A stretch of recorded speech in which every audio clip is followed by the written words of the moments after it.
Buenos días.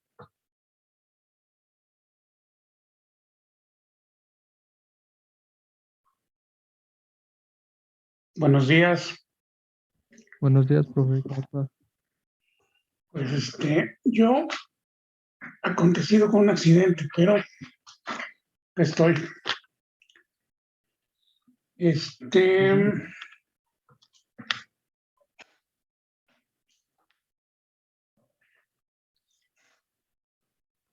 Vamos a hacer la última clase teórica hoy y luego van a quedar algunas sesiones para hacer ejercicios y eso que hemos estado muy descuidados con eso. Esas clases de ejercicios van a servir también para que revisen y repasen toda la teoría que hemos estado discutiendo. En fin, entonces vamos a comenzar. Si no tienen dudas ni nada, vamos a comenzar con la clase de hoy.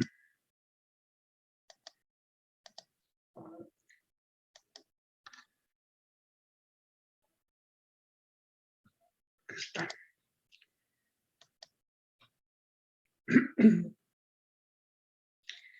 Por cierto, el jueves no tuvimos clase, ¿verdad?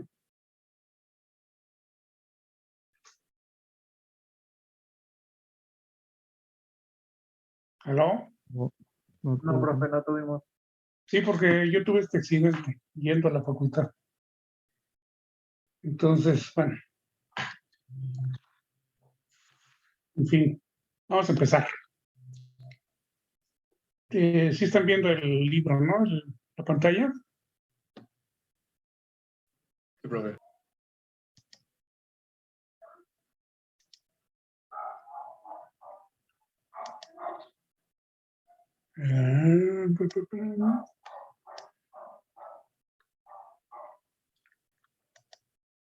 Ahí está. Entonces, vamos a ver finalmente cómo es el equilibrio de mercado. Primero, hay dos maneras de entender a la economía desde el punto de vista microeconómico. Por una parte, lo podemos entender como un conjunto de mercados que están relacionados entre sí, pero que en realidad nos interesa estudiar a cada mercado por separado. ¿Se acuerdan cuál es el concepto de mercado?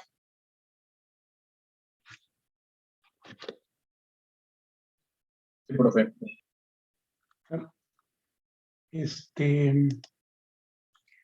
Entonces, para tener un mercado necesitamos una mercancía bien definida, unos compradores y unos vendedores. Entonces, digamos, en esta perspectiva, los compradores y los vendedores se ponen de acuerdo sobre los precios y las cantidades de equilibrio para intercambiar en ese mercado.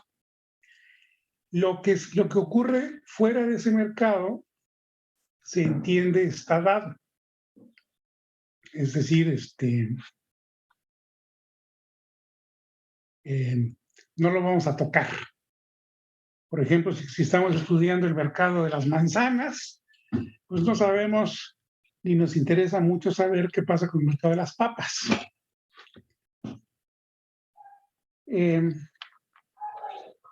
Simplemente pensamos que, bueno, la canasta de consumo del consumidor es mucho más grande que las manzanas, pero solamente estamos estudiando a las manzanas. Esa es una forma de ver el problema. Y luego, podemos pensar que si un mercado está en equilibrio, es decir, en el mercado está determinado el precio al que se intercambia este bien, y por lo tanto están determinadas las cantidades que se intercambian, entonces podemos pensar que los otros mercados también estarían en equilibrio, aunque eso no lo vamos a demostrar.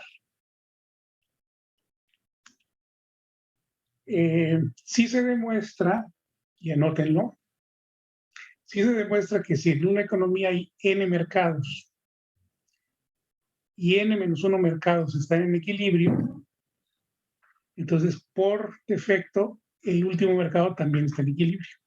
Entonces todos los mercados están en equilibrio. Eso sí se puede demostrar, hay un teorema. Pero cuando hablamos de estudiar un solo mercado, el mercado de las manzanas, de alguna manera suponemos que el mercado de las papas y el de las zanahorias y el de los que quieran, están también en equilibrio. Es digamos, un tema medio de fe en este caso. Porque estamos dándole vuelta al teorema y el teorema no se demuestra al revés. Solamente se demuestra que si N-1 mercado está en equilibrio, el mercado N también está en equilibrio. Bueno, este es el enfoque que vamos a adoptar para la clase de hoy. Hay otro enfoque que es el enfoque de Walras. Y en el enfoque de Walras no tiene sentido hablar del equilibrio de un mercado. Solamente tiene sentido hablar del equilibrio en todos los mercados. Y en el enfoque de Walras, todos los mercados se equilibran simultáneamente. Entonces, si hay, por ejemplo, N mercancías en la economía y hay N mercados en la economía, ¿qué necesitamos para saber que está en equilibrio? ¿Cuál es la variable que nos indica que está todo en equilibrio?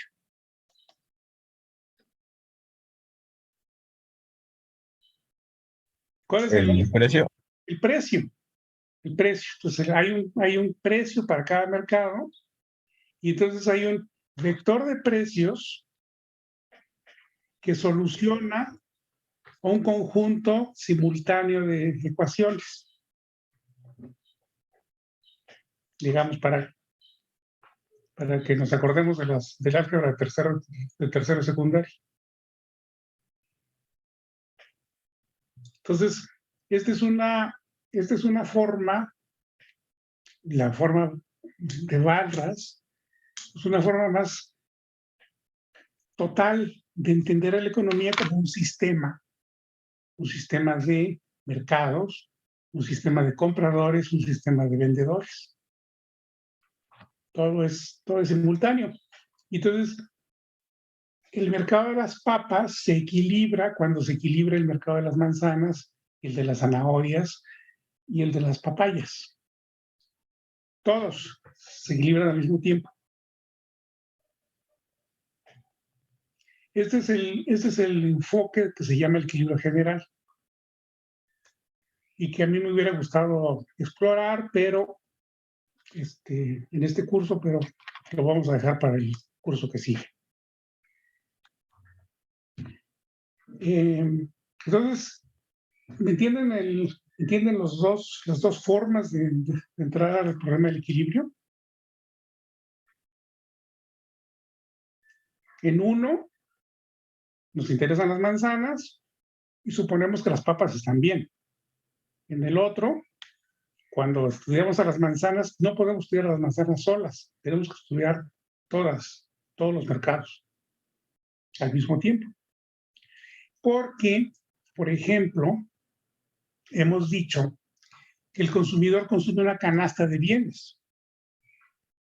Y cuando consume la canasta de bienes, consume simultáneamente papas, manzanas, zanahorias, papayas y lo que sea, y lo que siga, ¿no? O sea, si el consumidor consume 5 manzanas y 0 papas, pues está consumiendo 5 manzanas y 0 papas simultáneamente.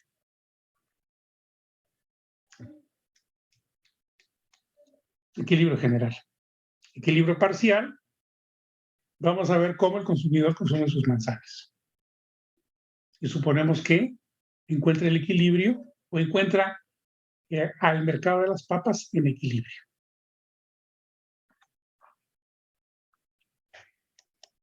Y este es uno de los ejemplos más claros de que dentro de la escuela neoclásica hay corrientes de pensamiento, hay formas diferentes de abordar los problemas. Entonces, hoy vamos a ver, repito, el tema del equilibrio parcial.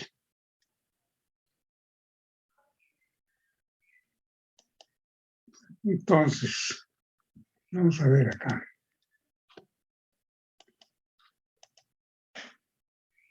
Hemos definido la curva de oferta, la curva de demanda del individuo en el capítulo 4 del libro, no me acuerdo. Si sumamos las curvas de demanda de papas de todos los individuos, podemos definir la curva de demanda del mercado de papas.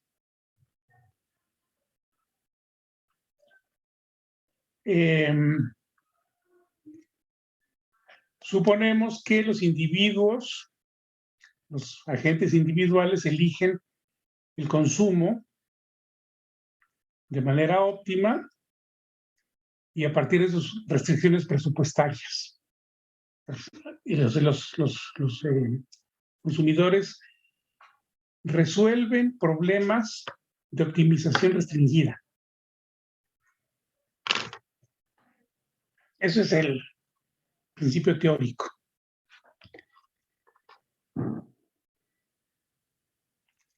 Por otro lado, tenemos que las empresas son quienes ofrecen en el mercado estos bienes que los consumidores consumen. Y las empresas también tienen una conducta maximizadora. Maximizan su beneficio sujeto a las restricciones de la tecnología. Entonces, los empresarios también resuelven problemas de optimización restringida. Entonces, son dos conjuntos de agentes que resuelven problemas similares. No es el mismo problema, pero son problemas similares. Por una parte, el problema de la demanda, por otro lado, el problema de la oferta. Y una vez que las empresas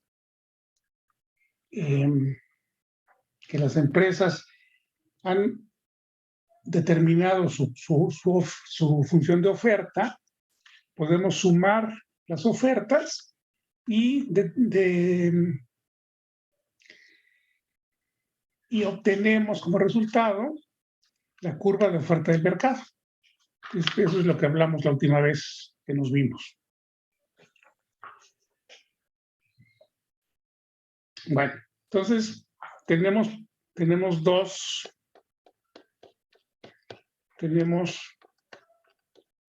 por ejemplo, acá tenemos dos cosas, ¿no? O sea, tenemos la curva de oferta por un lado y tenemos la curva de demanda por el otro.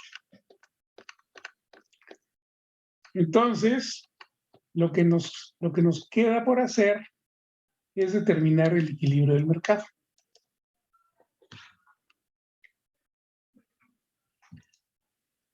Entonces, vamos a ver un poco cómo establecer un poco las condiciones en las que tiene que ocurrir esto. Vamos a suponer que cada consumidor y cada oferente consideran los precios dados. Es decir, que los individuos no pueden influir en los precios. Entonces, una forma de entender y de enterarnos de cómo está el mercado es sencillamente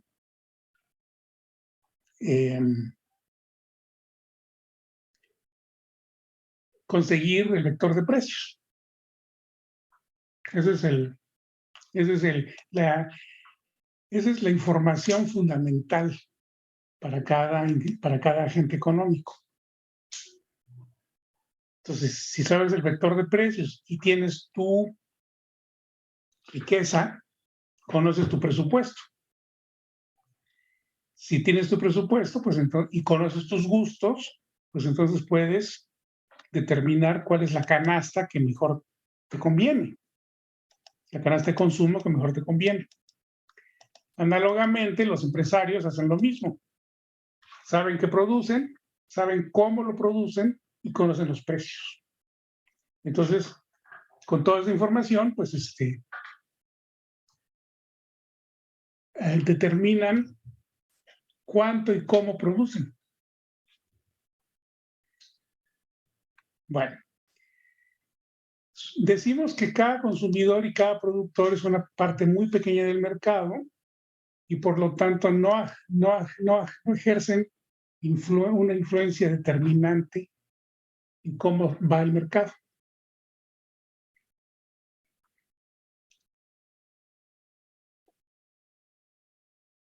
Entonces, en el mercado se encuentran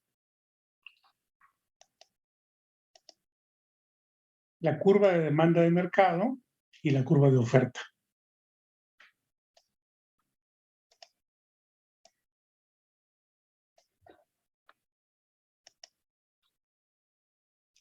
Y, dime. ¿Qué significa esto de que ejerce una influencia inapreciable en el precio del mercado? No te oigo, no te entiendo. Bueno, es que no entendí qué significa en esa parte del texto de que ejerce una influencia inapreciable en el precio del mercado. ¿Que no puedes determinar el precio? Bueno, ahí donde está subrayado en amarillo que dice ejerce una influencia inapreciable en el precio del mercado.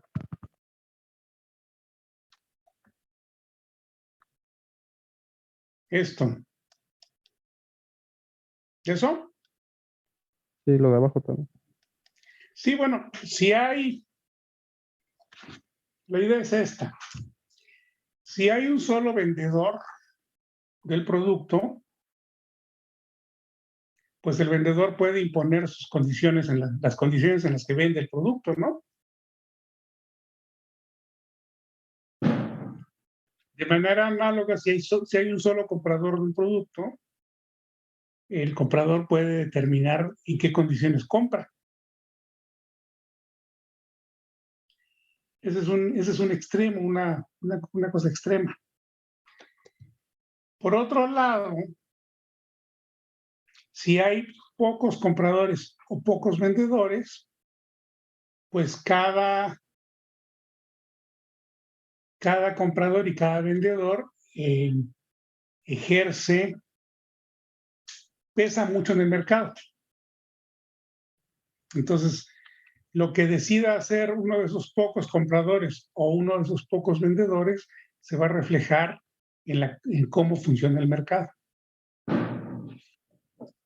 En cambio, la idea es que cuando hay muchos agentes, en el límite hay infinitos compradores e infinitos vendedores. ¿Cuál sería el peso de uno de esos infinitos en el mercado? ¿Qué proporción de la demanda la ejerce un consumidor cuando hay infinitos consumidores? Pues igual infinito. Si hay infinitos, ¿cuánto pesa un señor?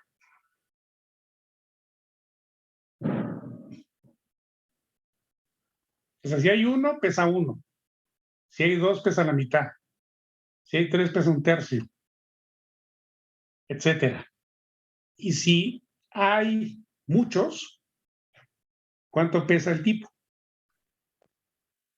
Igual muchos, ¿no? Poco. Es inferior, es inverso. Si hay muchos, el tipo pesa poco.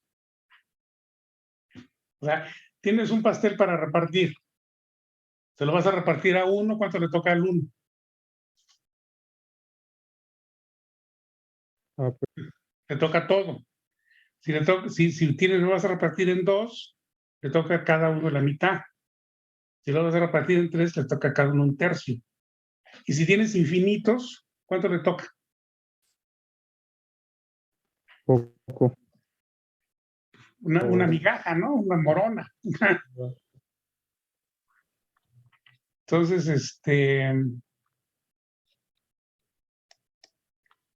esa es la idea. Cuando hay muchos, pesan poco. Entonces, no pueden, esos muchos no pueden determinar cómo va la cosa. Cuando hay pocos, esos pocos determinan cómo va la cosa. Vale, gracias. Bueno, entonces,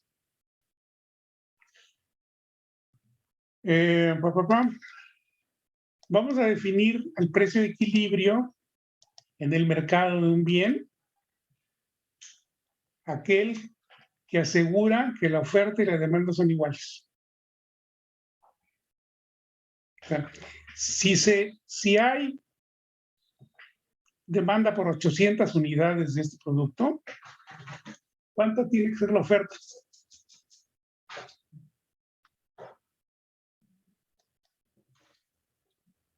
¿800 unidades de demanda tienen que corresponder a cuántas de oferta?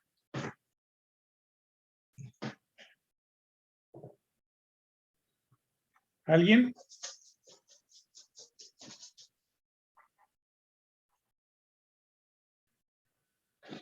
El precio de equilibrio es aquel en donde la oferta iguala a la demanda. Tengo 800 unidades de demanda. ¿Cuántas unidades de oferta tienen que haber en el mercado? Es igual, ¿no? Igual. Las mismas 800. Porque si no hubiera 800, entonces alguno de estos demandantes se quedaría sin comprar. Entonces ahí allí no hay equilibrio, ¿no? Yo quiero comprar, yo estoy dispuesto a pagar el precio del mercado y sin embargo voy al mercado y no hay. Entonces, allí eso no es equilibrio. Hay equilibrio cuando las 800 personas que quieren comprar, pagando el precio del mercado, P estrella, encuentran el producto al precio P estrella y lo pueden comprar. De hecho, lo compran.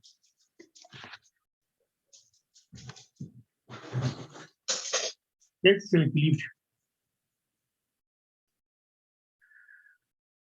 Ya sabemos cómo los individuos deciden si voy a comprar ese producto. Y ya sabemos cómo las empresas individuales deciden que sí van a producir ese producto.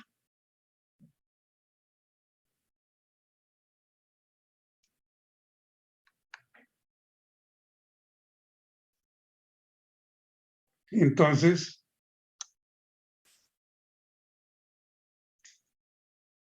aquí las intenciones de los compradores. A ver, díganme una cosa, ¿las intenciones de los compradores dependen de las intenciones de los vendedores? ¿O son independientes? Independiente. Más bien los vendedores de los compradores, ¿no, profe? A ver, cuando determinamos la curva de oferta de la empresa, ¿había ahí algún comprador? El otro día.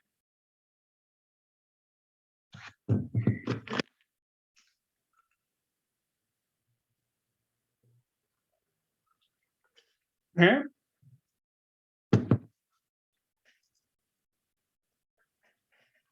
En la función de oferta, ¿hay algún comprador? No, no, profe. ¿Y en la función de demanda hay algún vendedor? No. Son independientes. ¿A alguien le queda claro? ¿Alguien no entiende esto? ¿Alguien le causa dudas esto que estoy diciendo?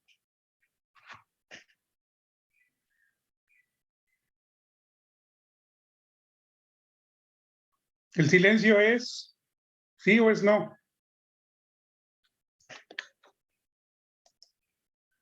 Bueno, yo sí entiendo. No, profe. Sergio Valderrama.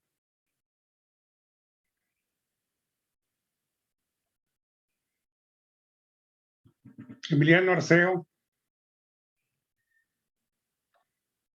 Redmi. Santiago Riverol. ¿No hay nadie? ¿Solamente está Eduardo? No, profe. No, profe. Entonces, a ver, Santiago, cuéntame. ¿Sí ves que la curva de oferta y la curva de demanda son independientes entre sí? ¿O tienes dudas sobre eso? No, se lo veo. ¿Y por qué no hablas cuando te pregunto? Además de que tienes la cámara apagada.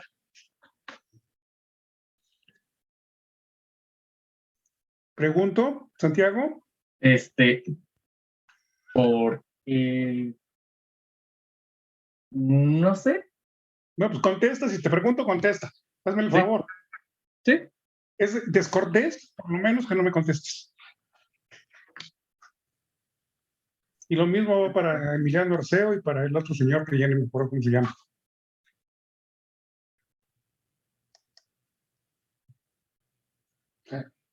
Pregunta directa, respuesta directa.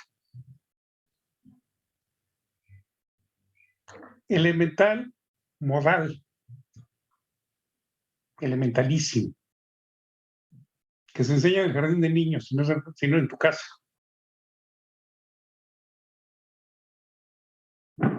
Santiago. Sí, profe.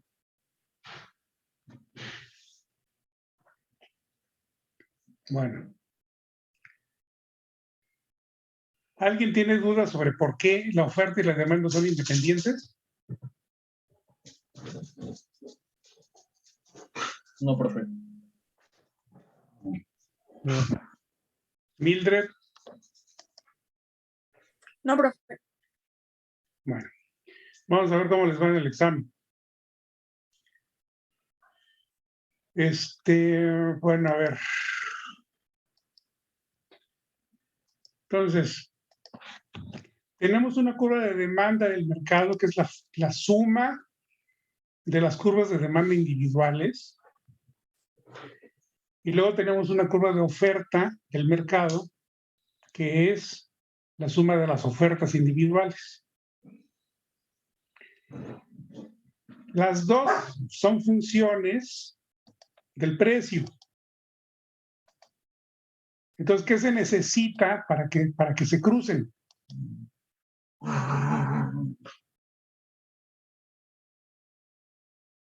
Se necesita que el argumento de la función sea el mismo, sea igual. O sea, el precio de demanda sea igual que el precio de oferta. Es decir, el precio es único, es de equilibrio.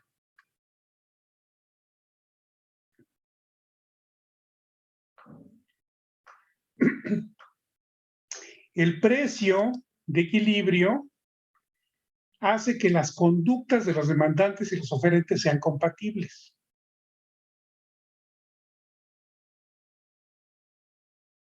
¿Mm? ¿Qué querrá decir eso?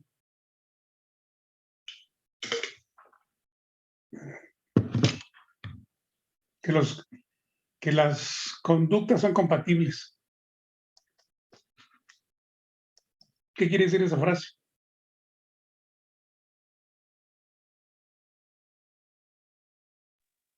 Que como, bueno, yo lo entiendo que las necesidades de los compradores pueden ser similares y de ahí se crea una demanda.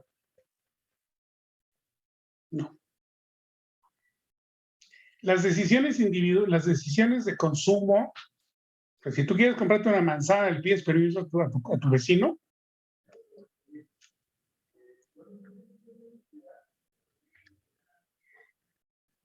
No. ¿No?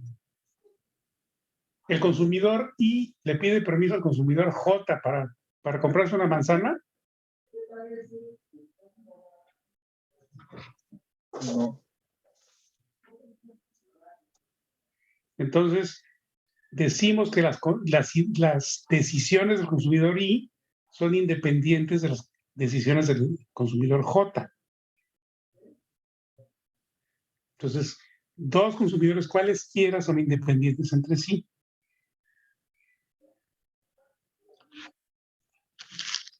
Para que los dos consumidores se puedan comprar su manzana, ¿qué tiene que pasar? Debe de haber alguien que las venda. ¿Cuántas manzanas? Si hay dos consumidores. Y cada uno quiere una. 2. Tiene que haber al menos dos para que cada uno de sus consumidores se compre su manzana.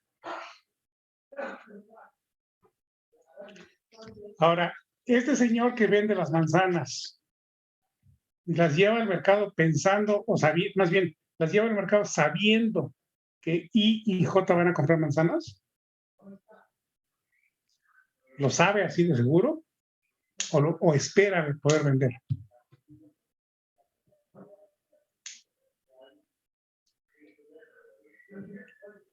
Se espera vender, ¿no? Espera vender, pero no sabe si va a vender, ¿no? Sí. Entonces, las conductas de I y J para comprarse cada uno una manzana son independientes de la conducta del señor que lleva las manzanas al mercado. ¿No? Tenemos certeza en la mañana, es decir, supongamos que esto va a ocurrir mañana en la mañana. Mañana a las 11 va a ocurrir. ¿Tenemos certeza a las 9 de la mañana que se van a vender esas manzanas? No. Entonces, llegan los tres agentes al mercado y entonces empiezan a preguntar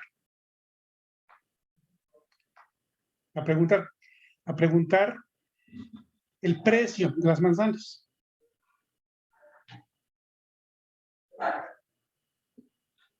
Y pueden negociar, porque son tres agentes, pues pueden negociar. Ahí sí pueden negociar, ¿no? Pero si son 300,000 agentes, pues ya está más difícil la negociación.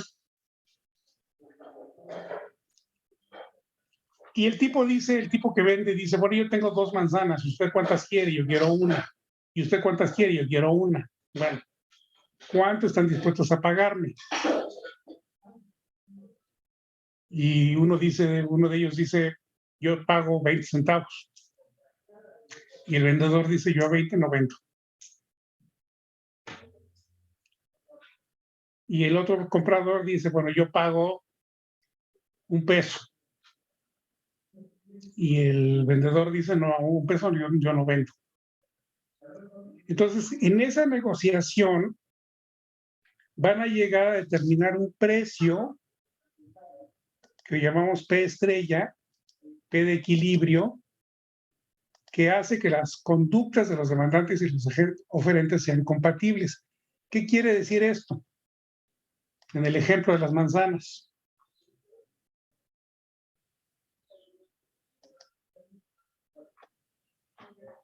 ¿Qué quiere decir? Que el vendedor, la conducta del vendedor, el consumidor I y el consumidor J tienen conductas compatibles.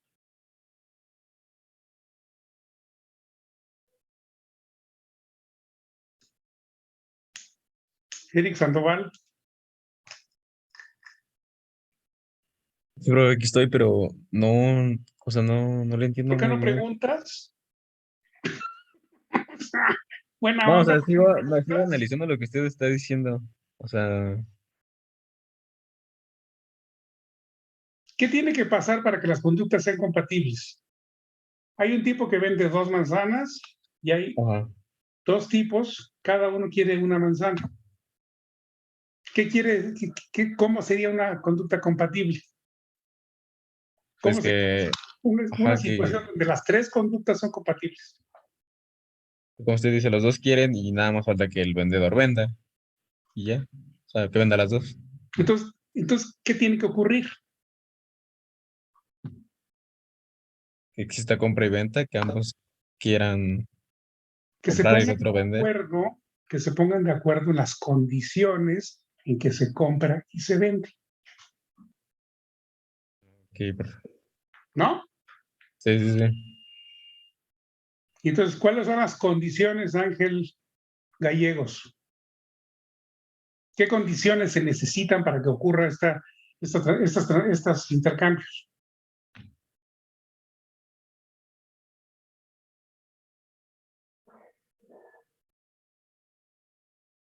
Ángel, Jaime Bargalló,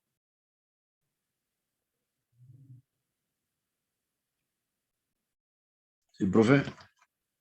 ¿qué condiciones se necesitan para que las conductas sean compatibles, para que exista el intercambio? Entre demandante y, Compradores y y vendedores. ¿En qué tienen que ponerse de acuerdo? el precio. ¿En el precio? ¿Y en algo más?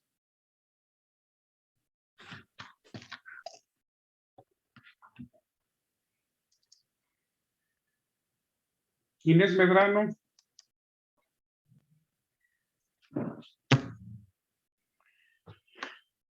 Por favor, quienes estén ahorita tomando la clase, prendan su cámara.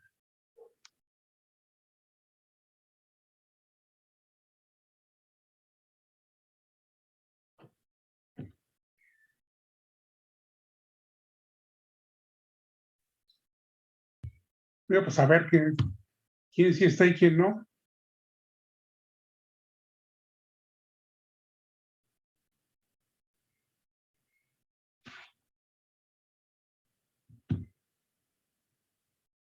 Bueno, el resto no está. Dejen la cámara prendida, por favor.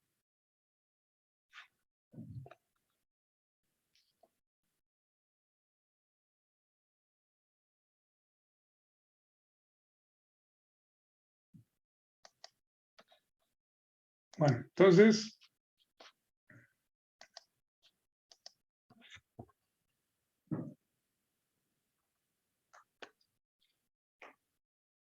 dice,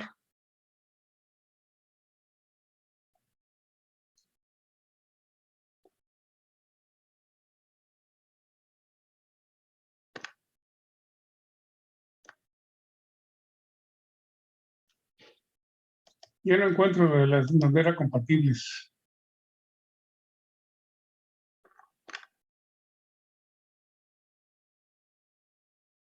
Bueno, no importa.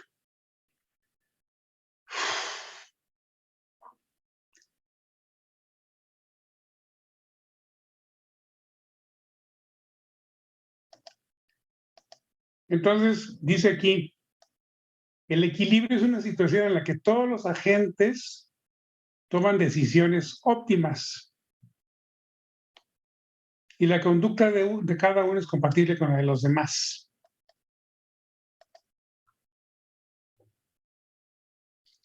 ¿Qué pasaría si en esta situación hay un vendedor con dos manzanas y dos compradores? Dos compradores, cada uno quiere una manzana. Supongamos que uno de esos dos compradores quiere dos manzanas. ¿Cómo puede hacerse de las dos manzanas? Siendo el primero en comprarlas. Esa es una. Y la otra, si llegaron al mismo tiempo, Pagar más. pagar más. Entonces, en este caso, el señor que se queda sin la manzana es que, aquí está lo de los compatibles. El señor que se queda sin la manzana es porque no está dispuesto a pagar el precio de equilibrio. ¿No?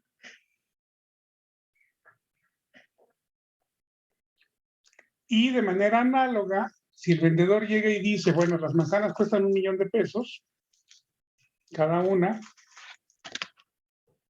y cada uno de los compradores quiere comprar, está dispuesto a pagar 2 pesos por manzana, ¿va a ocurrir ahí el intercambio?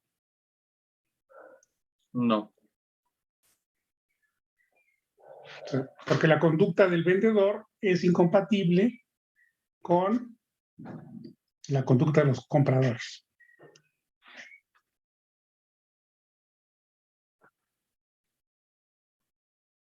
Bueno, entonces, en el equilibrio ocurre que se determina un solo precio y la demanda igual a la oferta. Es decir, el deseo de comprar iguala el deseo de vender.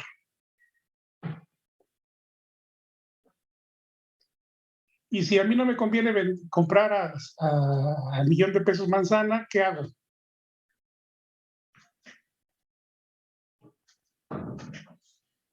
¿Ah?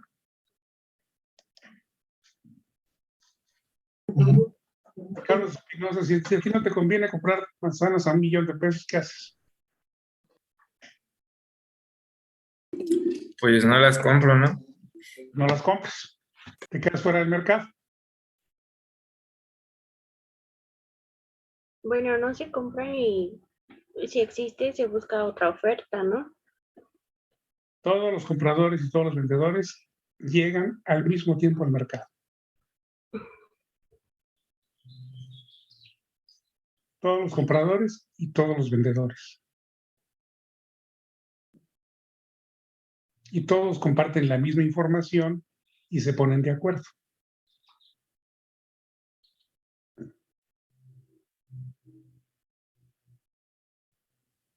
Es un poco fantasioso, pero imagínense pues que todos los compradores, conocemos a todos los compradores, sabemos quiénes son los compradores. Los llamamos 1, 2, 3, 4, 10,000. Llegan todos al mismo tiempo. Y todos los vendedores también los conocemos y los llamamos, los nombramos. También 1, 2, 3, 4, 150,000. Entonces hay 10,000 compradores y 150,000 vendedores. Entonces todos negocian y deciden el precio. ¿Sí se imaginan eso?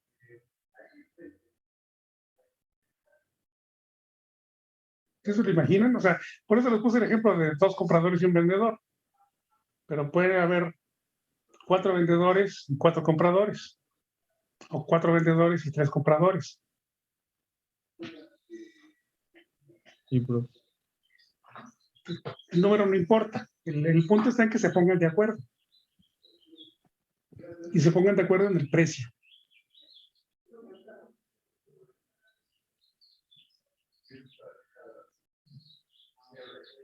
¿De acuerdo?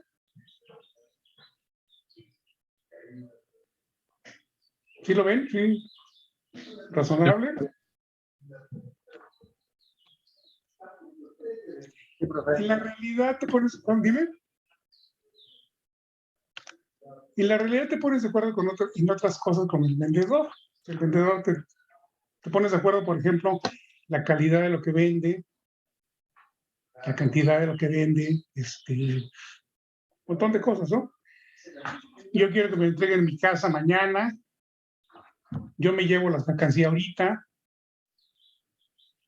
Hay muchas cosas en las que te pones de acuerdo, pero en el libro te pones solamente de acuerdo en el precio.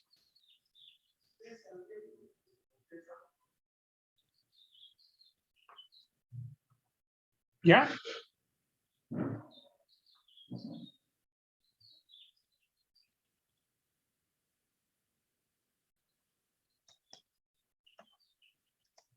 Bueno.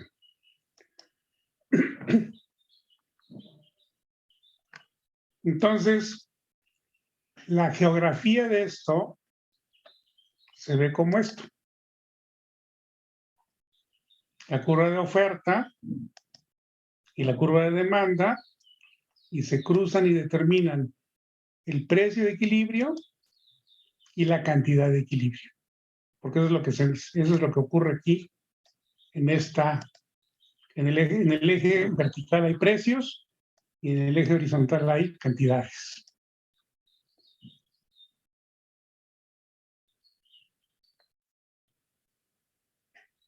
Entonces, la curva de demanda puede tomar cualquier forma siempre y cuando tenga pendiente negativa. ¿Por qué la curva de demanda tiene pendiente negativa? ¿Cuál es la relación entre cantidades compradas y el precio? Pues que mientras mayor precio, menos se compra. Y al revés, entre menor es el precio, más compras, ¿no? Sí. ¿Y cuál es la relación entre precio y cantidad en la oferta?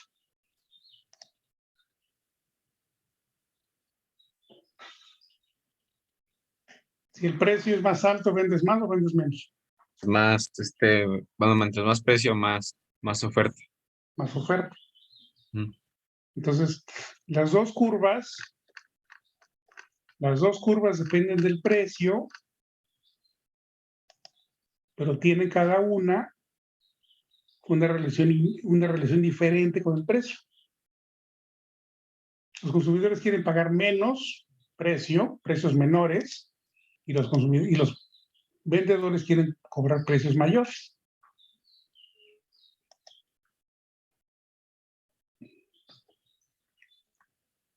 Bueno, entonces, en este caso, ¿dónde está la gráfica? En este caso, tenemos que la curva de oferta está fija en Q.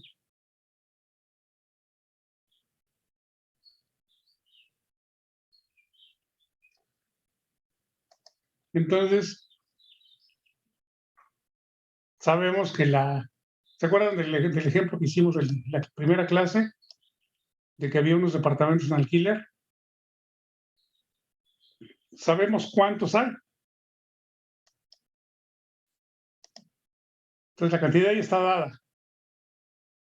Y el precio va a estar determinado por la demanda. ¿Dónde corta la demanda? A la curva de oferta.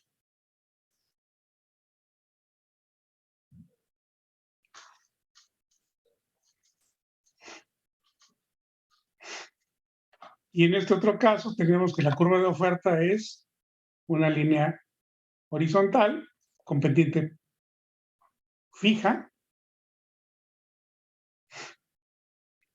y la curva de demanda tiene la forma normal. Entonces,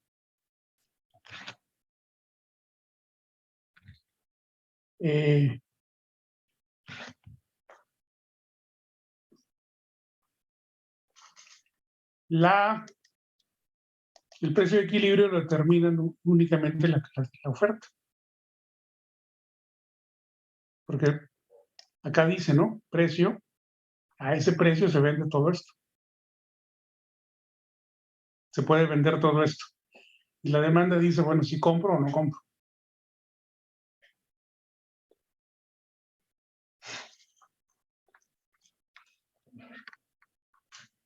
Vale. ¿Hasta aquí hay algo nuevo?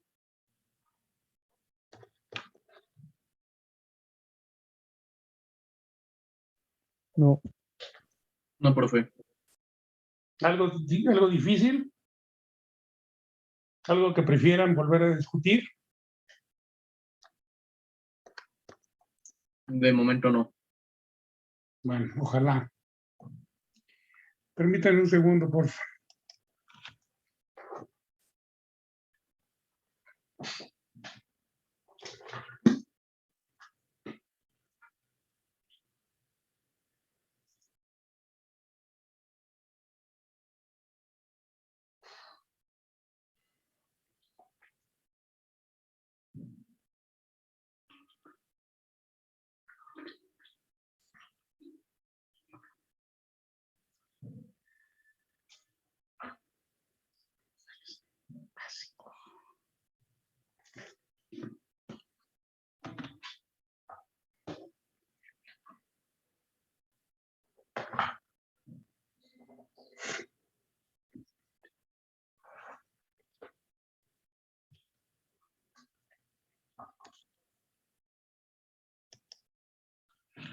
Bueno, ya de regreso.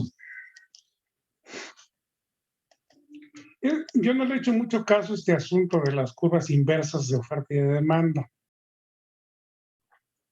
Pero vamos a ver qué es.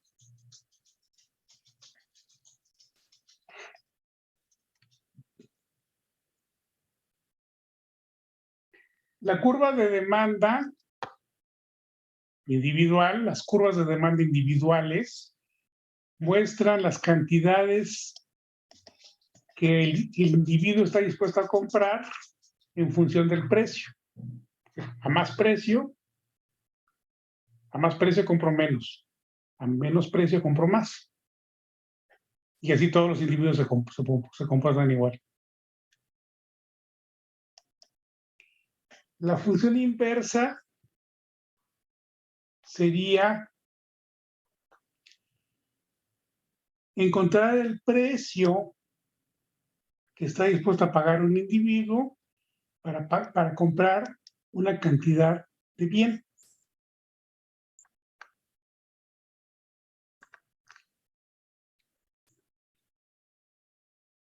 ¿De acuerdo? O sea, estamos leyendo estas curvas. La curva de demanda, por ejemplo, que estamos leyendo del otro lado. Como si la variable independiente fuera la cantidad.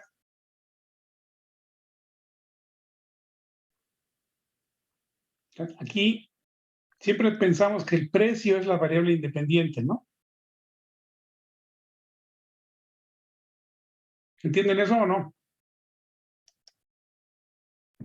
Sí, profe. Entonces, en la curva inversa de demanda, la variable independiente es la cantidad. La misma curva, pero la función la vamos a escribir al revés. ¿Cómo sería al revés? D en función de P.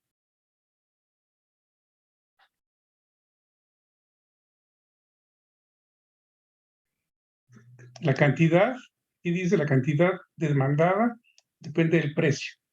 ¿Cómo sería la al revés? La función al inverso. El precio depende de la cantidad. El precio depende de la cantidad. Entonces hay que, digamos, despejar la función de demanda, ¿no? Ahora en función del precio. Y de manera análoga, la curva inversa de oferta.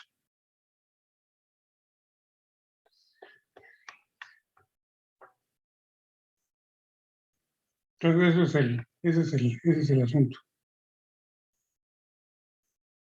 Entonces, el equilibrio en función de el equilibrio, lo vamos a escribir así, el precio de oferta, que depende de la cantidad, debe de ser igual al precio de demanda, que depende de la cantidad.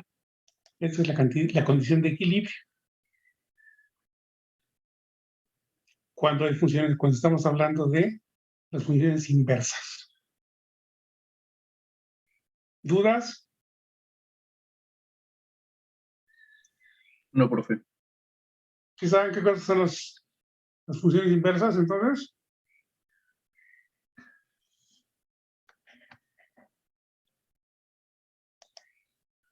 Bueno, el ejemplo del lineal lo ven ustedes, por favor.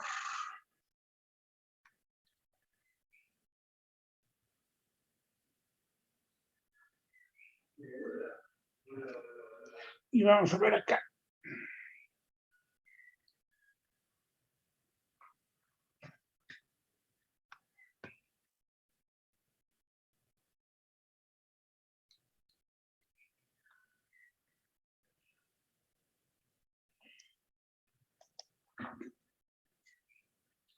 Vamos a ver esta cuestión. Tenemos la curva de demanda original.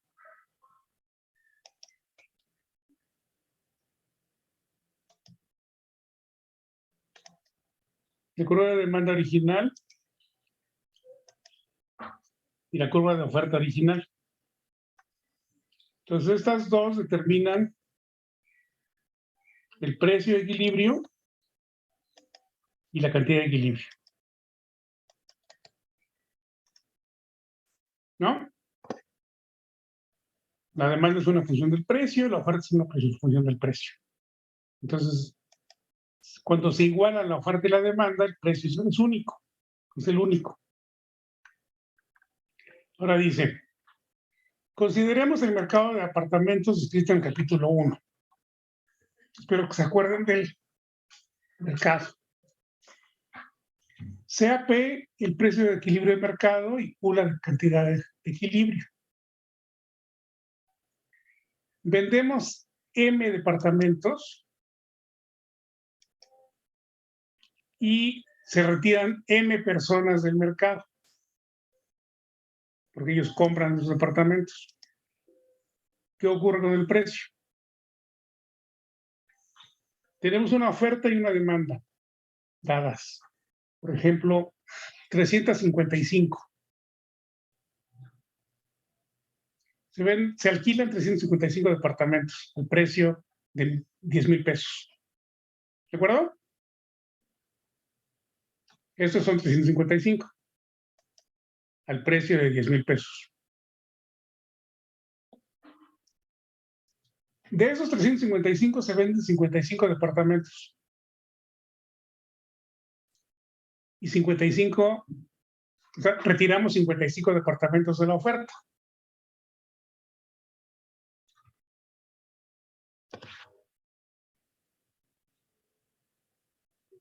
Esos departamentos los compran 55 personas. Entonces esas 55 personas ya no necesitan rentar departamentos. Entonces se desplaza la curva de demanda, la de prima, y se desplaza la curva de oferta a S'. O sea, disminuye la cantidad de 55, ¿no? Acá. Q estrella se desplaza a Q'. ¿Y por qué el precio permanece constante?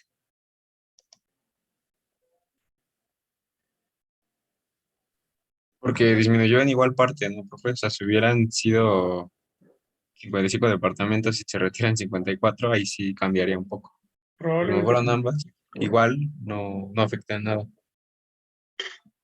Exacto. Esa es la idea. Esa es exactamente la idea. ¿Alguien quiere que discutamos esto más?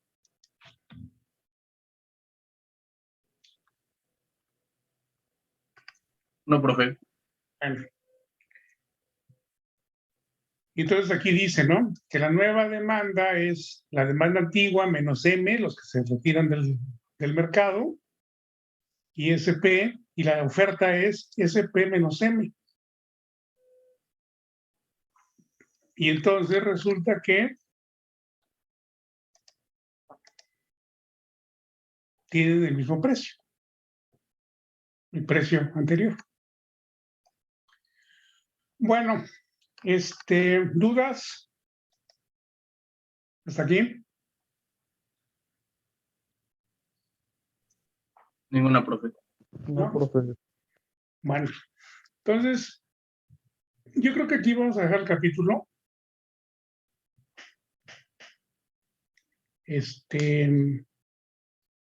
Vamos a terminar aquí la clase. Y pues nos vemos el martes por distancia para ver la solución de ejercicios y repasar al mismo tiempo, ir repasando el tema de la... Profe, Dime. me parece que la próxima semana es presencial. La próxima semana es presencial. Bueno, no cuenten conmigo porque yo no puedo ir. Tengo una fractura horrible en la pierna. No puedo caminar. Así que nos veríamos después. Está bien, profe, hasta la otra semana. Hasta la próxima semana, sí. Sí, profe, está bien, no se preocupe. Pues disculpen, pero así. Cuídese la pierna, profe. Claro, voy a tratar. Vale, pues, si tienen dudas, le voy a decir a Israel que les mande ejercicios para que los vayan tratando de resolver. De todos modos. ¿De acuerdo? Sí, profe, gracias. Sí, profe. Preguntan o le preguntan a Israel. Pero es importante que se pongan a solucionarlos. Es muy importante que se pongan a solucionarlos. Y le voy a preguntar a Israel si puede ir a las clases. Y que les avise si va o no va. Bueno, jóvenes, nos vemos cuando nos veamos. Hasta luego. Hasta luego, Luego, profe. profe, que se mejore. Gracias. Que se mejore, profe. Gracias. Hasta luego, profe. Hasta luego, Hasta Eduardo. pronto. Chao.